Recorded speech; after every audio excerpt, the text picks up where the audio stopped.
Time is 7 p.m. We'll call this meeting to order. Would everyone please rise for the Pledge of Allegiance? Pledge allegiance to the flag of the United States of America and to the republic for which it stands, one nation, under God, indivisible, with liberty and justice for all.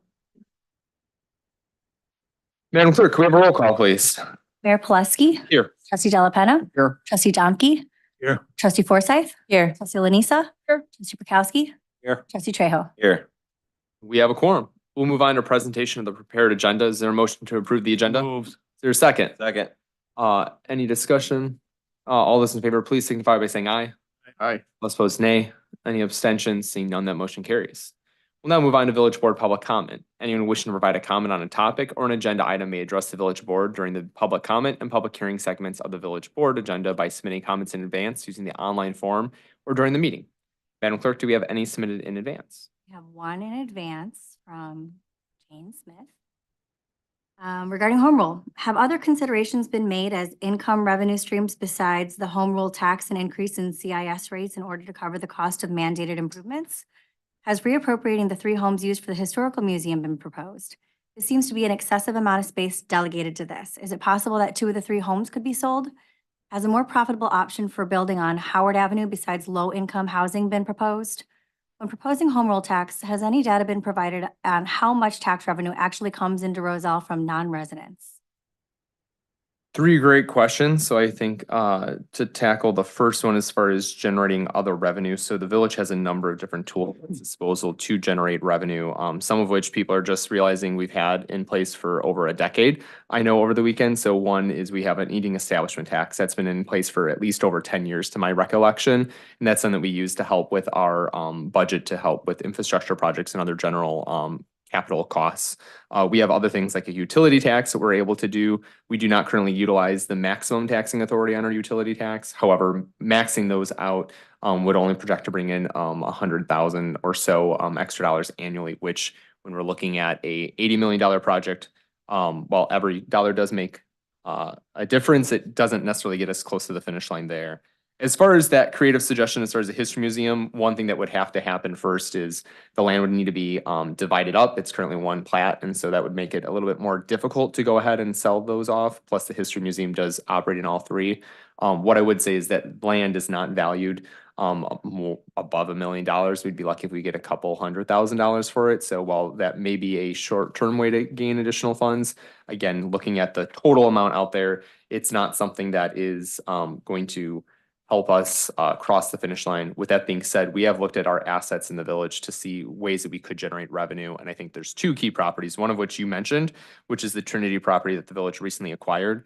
One misconception is that affordable housing doesn't generate any revenue for the village. It would generate property tax revenue. And also by having more affordable housing options, it does allow people to actually have a disposable income to spend on things. However, with that being the case, we have put that on hold as we entered into a memorandum of understanding with the Roselle Public Library recently.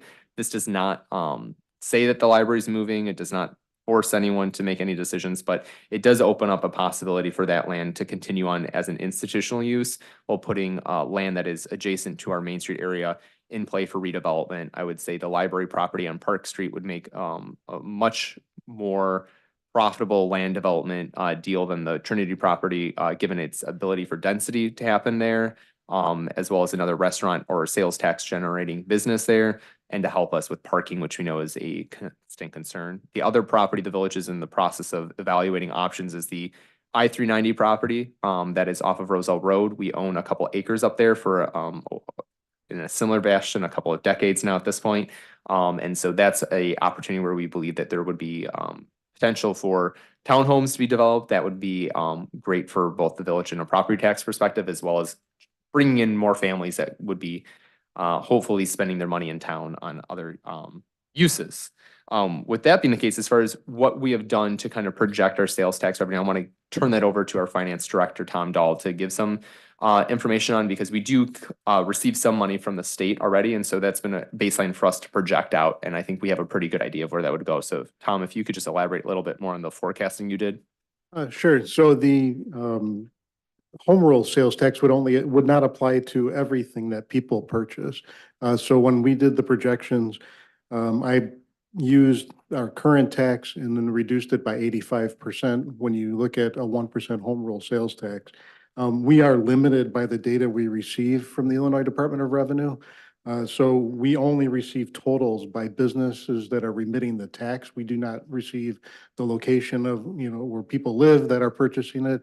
The only other thing we do see is in our major sales tax generating businesses, a lot of that, not a lot, but several of them are business to business sales tax generators. So think Amperage and think Signode, some of our larger companies. Other than that, we cannot make any or get any data that would say that X number of people live in Roselle, number of people do not. You can't get that. Great, thank you so much. Do we receive any other public comment? Do we have any? You're fine. Do we have any other members of the public here tonight that wish to make a comment? Let the record show none.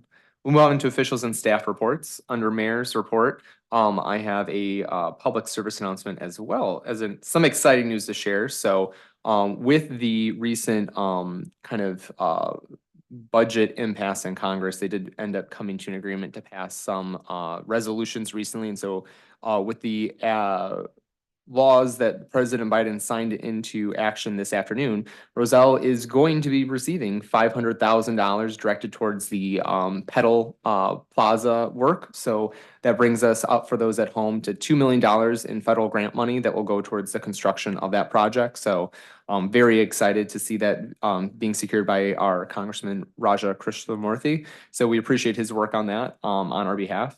Just to remind everyone, the budget process usually starts in March every year, so it just happens this one took a little bit longer than intended, but those have to be shovel-ready projects. So under those conditions, none of the sewer treatment plant upgrades were eligible at that time. So this is a kind of a backwards-looking appropriation that we received, but we are excited to continue to find opportunities to defray costs for residents, and so we're very excited for that. So thank you to our congressman. The other thing that I just want to make people aware of, in that spirit of supply chain disruption and whatnot, we've been trying to upgrade our Village Hall elevator for a number of months, almost going on a year. And so key parts have finally, allegedly, knock on wood, have been secured and will be delivered. And so as such, due to the American Disabilities Act and public accommodations, we will be temporarily planning to move our village board meetings to the Roselle Public Library starting the week of March 25th. And so we will continue to do that for at least, we're planning through May 27th. We're hopeful that the work gets done quicker, but want to make everyone aware of that. So that way, while the elevator is out of operation, anyone who had a disability would not be able to reach us and be in here. With us moving to the library, we'll be posting this information on our agenda as well as every other public documentation, but want to make sure everyone's aware of that. Due to the change in venue, we may have limited or no streaming options. We're still looking to evaluate that. So that is something that, obviously we've gotten very used to streaming and recording all of our meetings, but we are limited in space that can accommodate us for our board meetings. So it's kind of exciting. I guess this is finally getting done, but it also does throw a wrench in our well-oiled machine. So just want to make that announcement for the public's sake. That being the case, I do not have any other report under myself. So village trustees, do you have any reports? Trustee Lanisa and then Mr. Domke. Yes, first I'd like to thank everybody that came out last Thursday night at Linford Winery for the Roselle Arts and Culture Foundation event. It was very well attended and very fun. I'm also going to alert you to the next one that's going to be on April 10th at Pollyanna for Trivia Night. These events that the Arts and Culture Foundation is having, all the fundraising is going towards the relief sculpture that is going on the police department wall on the police department that Mike Ray is working on. He is working on it diligently in the Trinity Garage right now. And we're hoping that these events are going to help pay for that. So thank you, and we hope to see you there. Great, thank you so much. Trustee Domke? Yeah, that Mayor Smith, Oh, Wesky almost says. Oh, way back there. long ski, but close enough. So once again, there's another haircutting opportunity. St. Baldrick's Kicking Cancer event. This one's on March 20th at 6 PM, Lake Park High School, and the Roselle Police Department will be hosting a Kicking Cancer kickball tournament. Well, you guys are active, aren't you? And a head shaving event to raise money for kids with cancer. This event will be held at Lake Park West, is open to students, families, and members of the community. An entry fee of $5 will be the donation to St. Baldrick's Foundation. It will also be raffling off dozens of gift cards and other merchandise from our local businesses who are sponsoring this event. Please go to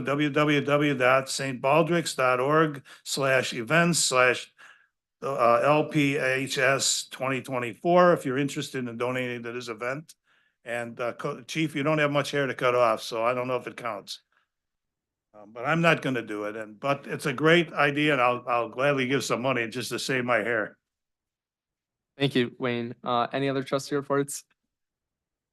Seeing none, village clerk, No report. village attorney, No report. village administrator. No report.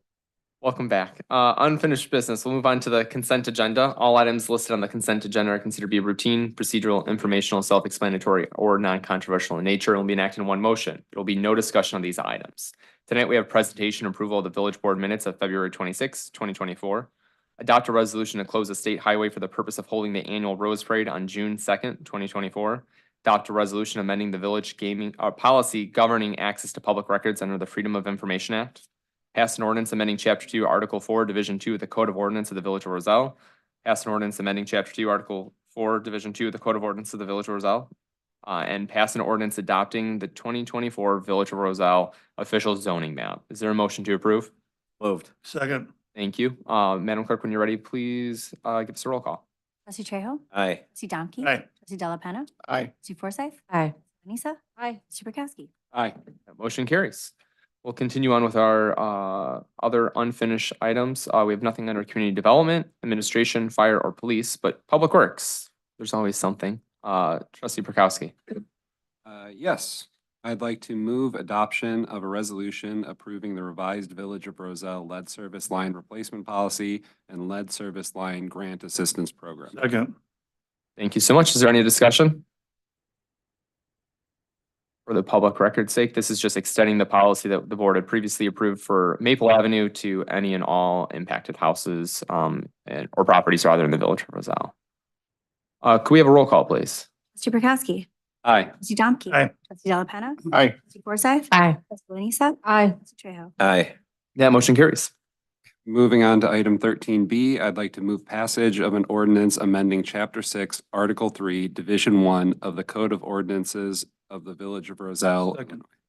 sorry. Second. Perfect. Seconded by Trustee Domke. Any discussion? Seeing none, can we have a roll call, please? Trustee Burkowski? Aye. Trustee Domke? Aye. Trustee Delapenna? Aye. Trustee Forsythe? Aye. Trustee Lanisa? Aye. Trustee Trejo? Aye. That motion carries. That is all I have, Mayor Pileski. Thank you so much. We'll move on to finance. Trustee Delapenna. Thank you, Mr. Mayor. I'd like to make a motion to approve the accounts payable list for March 11, 2024 in the amount of $1,643,502.45. Second. Any discussion? Seeing none, can we have a roll call? Trustee Delapenna? Aye. Trustee Trejo? Aye. Trustee Domke? Abstain, Trustee Forsythe? Aye. Trustee Lanisa? Aye. Trustee Burkowski? Aye. That motion carries. I'd also like to make a motion to pass an ordinance amending the fiscal year 2023 budget for the sidewalk fund, water sewer operating fund, and parking lot capital projects fund. Second. Any discussion? I think just for the record, we had a refund from a sidewalk fee that's being amended there. Also, we had an increase in water costs that we did not pass on to residents immediately that we were billed for. And then also the roof replacement for Metro did go up. So all important things, but we want to true up our financials. We have a roll call, please. Trustee Delapenna? Aye. Trustee Trejo. Aye. Trustee Domke. Aye. Trustee Forsythe. Aye. Trustee Lanisa. Aye. Mr. Prokowski. Aye. That motion carries. That concludes our unfinished business for tonight. We'll now move on to new business where we'll provide direction to staff regarding the extension of a landscape maintenance contract with Uno Mas Landscaping. So I'll invite the Public Works Director up to the podium to present. Good evening. Anyway, the village has a maintenance contract to maintain village property throughout the community. Includes, our municipal campus here and all of the other facilities within the village. Last time we rebid this contract was in 2016. Our intent this year was to rebid this contract, but for a variety of reasons, including the work that potentially will be happening here with Pedal Plaza, we'd like to rebuild and redo that contract a little bit and include some additional features as part of that, and are recommending extending the contract for one more year with Uno Mas. Uno Mas, since their inception of their contract, has only provided the village a 6% increase in cost from 2016 through today. They have offered to hold their unit prices from their 2023 unit prices for 2024. And staff is recommending to hold that. We are seeing a lot of our projects that were currently under bid coming in much higher than normal. So this cost savings would help offset some of that a little bit. And then as part of that, we're recommending increasing some of our maintenance that we're currently doing. So we do have the Trinity property and then also the property that we purchased on North Roselle Road that would be added into the contract that we received pricing for, as well as some of the areas that we're mowing in the past shorter amount of times, was just not meeting the standards that we were looking for. And we'd be increasing the number of mowings as part of this contract, again, at the same held unit price, just increasing the frequency is part of that. So that is what we're recommending. I'd be happy to answer any questions. Any questions from the board? Trustee Trejo? Yeah, my only comment on this is the islands and the cul-de-sacs. I think we need to add those in. I know, like in the past, I asked about like mine specifically, and I was told that the village was responsible to maintain that. I know Trustee Delapena was saying that that never gets taken care of by his as well. I know there's a handful in Waterbury subdivision. Some are HOAs, some are like village owned. The HOAs we might not necessarily need to add in, but I think like if it's a village owned like cul-de-sac island, I think that needs to be put in here as well. It looks like there is one in the contract called out, but I think we should have put the rest of them in that we have. Is that true that we are responsible as a village for those? It depends on the subdivision, and part of that I think would take some research. There's some areas that we're familiar with and we've absorbed those over time. There's a lot of development agreements and subdivision plats that actually exclude some of those areas. So it would take some research. We own about 130 cul-de-sacs. That doesn't mean all of them would include mowing, but it's something that we can definitely look at and bring some information back. If the board is agreeable to extending this contract, maybe that's something we can do the research on and bring it back as a potential change order proposed with that. There are other thoughts on the board on that point? Seeing some head nodding. Yeah, I think that once we know the answer to that, whether it is supposed to be included or not. Include it. I think then we could have a further discussion about it, because what if it was supposed to and we're just missing it? Who's cutting that grass? Is that being done by the residents? Is that, and if the HOA is supposed to be doing it, if it is a subdivision with an HOA, we should be notifying the HOA that they should be doing it. So I do think we need more information to understand the ones that aren't getting it, if they should have been getting it. For sure, and that's something we can compile and bring that information back. Is the one on here Brentwood Court Island, is that a special one? That's one that we know? Off the top of my head, I mean, it's on here because it got put on there for a reason. There's a lot that's on there, so I don't recall that one specifically, but yes, typically what ends up happening is we end up getting input on there as over time residents approach the village, then we do the research on them and come back and add them, correct? And just doing the quick math, using that as a baseline, obviously every cul-de-sac and island is going to be somewhat unique and different, but using that as just a cost estimate and based on just the rough number that Karen has off the top of her head, not knowing the documentation behind it, we'd be talking about a $45,000 increase for the year, just to be put some numbers out there. So I think that's a baseline, and maybe we find through agreements that it's less than that number, but if it's that full number of cul-de-sacs using that same cost, that's what we're looking at, so. Lee? I would just say that Brentwood one's a pretty big island, so. Yeah, absolutely. And that thing is like I totally understand that we should probably get the figures behind it, but Yeah. And then the other thing I'll say is staff did look into my cul-de-sac and I was told in writing that it's supposed to be maintained by our landscape contractor. I'll forward that email back to you. so I'd probably recommend, it's gonna take some additional time to research. Is the board comfortable with continuing forward with the current bid that we received back from Unamas for this year? And then we can do the research and potentially approve a separate change order that could then either add this additional services to the, is that fair for everyone? All right, you got your direction. Thank you so much. Sorry to cause you more work. All right, we have a second opportunity for village board public comment. Is there anyone in the, that'd like to address the board at this time? Let the record show none. Any other business for discussion only from the board tonight? I'd be remiss if I didn't say, obviously, the primary election day is coming up on Tuesday, March 19th. So, however people decide, I think the most important thing is that people vote. That's what democracy is about. It's a participation sport. Sitting on the sidelines does not help things move forward. So however you believe and whatever party or whatnot, and you can pull an independent ballot as well if you don't feel aligned to either party. I think it's important that everyone makes their voice heard, especially for this important decision for the village. With that being the case, is there a motion to adjourn? Moved. Is there a second? Second. All those in favor, please signify by saying aye. Aye. Aye. Opposed, nay. Any abstentions? Meeting's adjourned at 7:21.